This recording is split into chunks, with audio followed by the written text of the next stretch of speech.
睇片之前記得 subscribe 我哋嘅 channel 啦。本身喺甲府第一個景點呢係星仙甲纜車，但喺揸車嘅途中呢就見到呢個金鷹神社，所以就順便去睇下啦。金鷹神社呢最出名就係佢嘅御神木啊，鬱金鷹。佢係一種淡黃色嘅櫻花，被視為神聖之花。咁我哋去嘅時候呢就太凍啦，所以呢個花呢就未開嘅。由於我哋太早到嘅關係呢，入邊所有嘢都未開噶。金鷹神社因為個金字同埋金運財運有深厚嘅聯想，所以參拜神社獲得嘅御守會視為可以招來財富同幸運。呢度嘅人仲會有登山信仰，因為呢度位於御嶽山山腰，係武田信玄嘅信仰之地，古代登山信仰嘅據點之一。但佢哋都會有入山嘅時間，所以想行嘅人呢要注意啦。好快咁就兜完個圈，就上返車離開啦。臨走之前仲吸咗個 Hello Kitty 印，繼續向星仙甲纜車出發。由金鷹神社揸過去呢，只需要5分鐘嘅啫。星仙甲纜車係開9點至4點半，嗰度都有免費嘅停車場。呢度相比起御在所同新穗高嘅纜車呢，真係少人好多。嗰種少人嘅程度係令我哋懷疑緊佢有冇開門㗎。但我又見唔到有啲臨時休息嘅牌，所以就入去睇下係咩情況啦。結果入邊係有開嘅，但我哋係唯一嘅客人。大人來回嘅飛呢係1500 yen，每20分鐘就有一班車噶啦。我哋等到有職員嘅指示呢，可以上車啦，就由入口開始行上去。行到上月台嘅時候呢，真係得我哋一組客人啊！好成功咁包咗成架纜車啊！星仙甲纜車呢喺1964年開業，為咗令更加多嘅遊客能夠輕鬆欣賞星仙甲上面嘅壯麗景觀而起嘅。星仙甲本身係跌庫多摩甲斐國立公園嘅一部分，以奇怪岩石同清澈溪流出名，係日本8景之一啊！喺纜車上面咧都可以眺望到星仙甲峽谷嘅風景嘅，其中包括斷崖奇岩、深谷溪流，有紅葉嘅時期咧就最靚嘅。天氣晴朗嘅時候咧，甚至仲可以見到富士山噶。呢一程纜車咧只係需要搭5分鐘嘅啫，高低差咧就有300米左右。落車之後呢，仲要行一條長長嘅樓梯呢，先可以出到去。咁山上面呢，就有6樣嘢可以俾大家睇嘅，分別就係呢2塊板上面見到嘅嘢啦。咁由於佢係一左一右噶啦，所以我哋就去咗右邊先，因為右邊嗰啲時間呢就比較短，可以完成咗之後先去左邊啊。個車站一出呢嘅右邊呢，已經見到和合權現同埋白雲神社。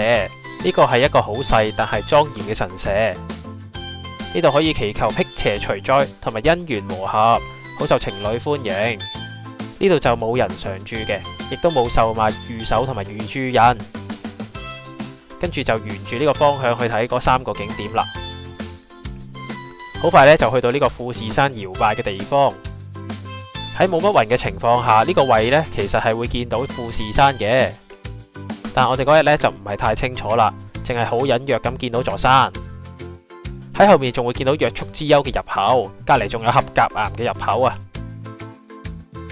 咁而家就行上去約束之丘啦。上到去嘅左邊呢會有個龍之松，仲有個兜放咗好多錢。而佢嘅後邊呢就係幸福之鐘啦。呢度係以戀人聖地同埋幸福約定為主題，吸引好多情侶同觀光客見證友情同愛情嘅約定。聽聞2個人一齊敲響呢，就可以締結愛情約定，可以帶來長久嘅幸福啊！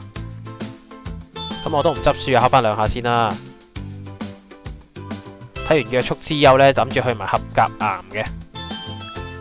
咁嗰邊呢就封住咗啊，所以都睇唔到嗰度係點噶啦。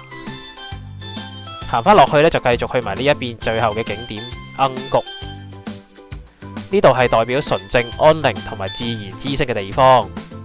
有人認為鶯谷山谷間有特殊磁場，係星仙甲中嘅靜心淨化場所之一。行到盡頭呢，仲會見到一大片景色。下面嗰個城市呢，就係甲府市啦。我哋一陣間呢都會落去行下嘅。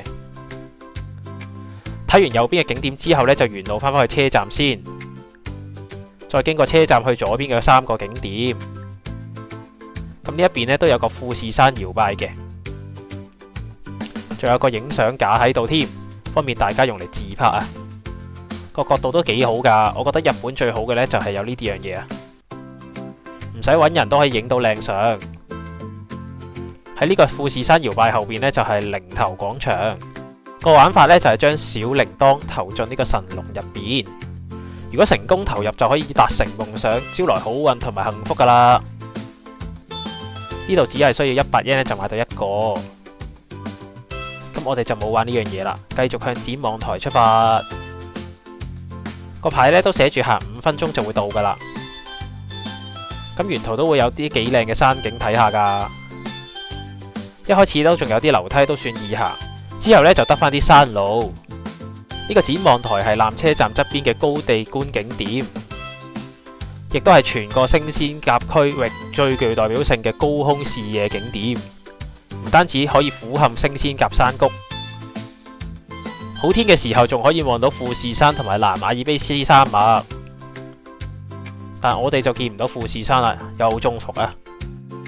不過唔緊要啦，我哋之前都睇咗好多次富士山，咁就去埋最後一個位置離三郎丘啦。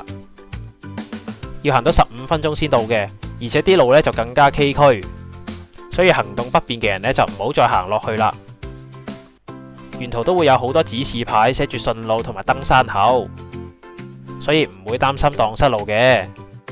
離三郎丘係一座由巨大花崗岩構成嘅山峰。山頂幾乎係一塊平滑嘅岩盤啊，氣勢壯觀。呢個就係要上最頂嘅樓梯，係要手腳並用先上到噶。但登頂後嘅視野呢就極為開闊，係眺望富士山、南馬爾卑斯山、白丘連峰同埋甲府盆地嘅最佳地點之一啊，係超級值得上嚟呢個位嘅。睇完呢個位呢，就完結晒升仙甲纜車山上面嘅行程。行返落去纜車站離開啦，我哋又係唯一嘅乘客落山啊！咁我覺得呢個係一個唔錯嘅景點，但我唔會特別推薦。首先因為東京附近有好多更加好嘅景點去睇富士山，呢度唔係一個睇富士山嘅首選地方。其次呢度嘅交通唔算好方便，係勝在有免費嘅停車場。但如果離開甲府嘅，呢度就係一個好地方去欣賞山景。離開升仙甲之後呢，就揸返落山去武田神社啦。咁由於全程係行山路嘅關係呢，都要22分鐘先去到噶。去到呢條大直路嘅時候呢，記得轉右，睇咗有冇車位先，因為右邊嘅車位呢係近好多嘅。我哋去完左邊啊，發覺唔對路，所以即刻掉頭，然後泊返去右邊嘅停車場啊，都仲有好多位噶。泊好架車之後呢，就落車繼續參觀，佢都係其中嘅100名城。武田神社呢係山梨縣最具代表性嘅歷史勝地之一，亦都係紀念戰國名將武田信玄嘅主要神社，融合歷史、武士文化同埋自然景觀嘅一個地方。呢度原本係武田信玄嘅本地同埋居館，後人為咗紀念佢嘅英明政績，就喺1919年建立咗武田神社，供奉信玄公為神明，被人視為勝運、開運同埋守護家業。之後我哋就見到一個好靚嘅御朱印啊，係有武田信玄噶。雖然就貴咗少少，但係都好值得儲。呢間神社仲有得用高角度去睇佢哋寫個日子添。因為我去過唔少嘅神社呢，都係用低角度去買御朱印嘅。會儲御朱印嘅人呢，千祈唔好錯過呢間神社啦。喺買御朱印嘅側邊呢，仲有得吸埋100名城嗰個印噶。佢都收得幾隱蔽，雖然有個牌喺度話俾你知。吸埋個靚印呢，就離開呢度啦。離開武田神社之後呢，就去埋甲府最後一個景點。佢就係武田信玄宮之像，位於甲府車站南口前廣場。JR 站出邊呢都有個30分鐘免費嘅停車場。我哋泊完架車行1分鐘呢就到啦。呢個係甲府嘅著名地標嚟，紀念武田信玄而建立嘅銅像。我哋都用頭先喺武田神社買嘅御朱印同佢合個照啊。本身去武田信玄宮之像之後呢，係諗住去埋甲府城跡嘅，行兜咗幾個圈呢，都發現佢啲停車場呢全部都維修緊，所以就放棄離開，趁早落去橫濱Outlet啊！睇到富士山呢，就知道我哋準備返到東京啦。咁基本上自駕之旅嘅部分呢，就已經完結㗎啦，亦都多謝咁多人睇呢一個嘅自駕系列。之後都仲有啲日本片會出嘅，希望大家會繼續支持啦。記得 comment、like、share 同 subscribe 我哋嘅 channel 啦。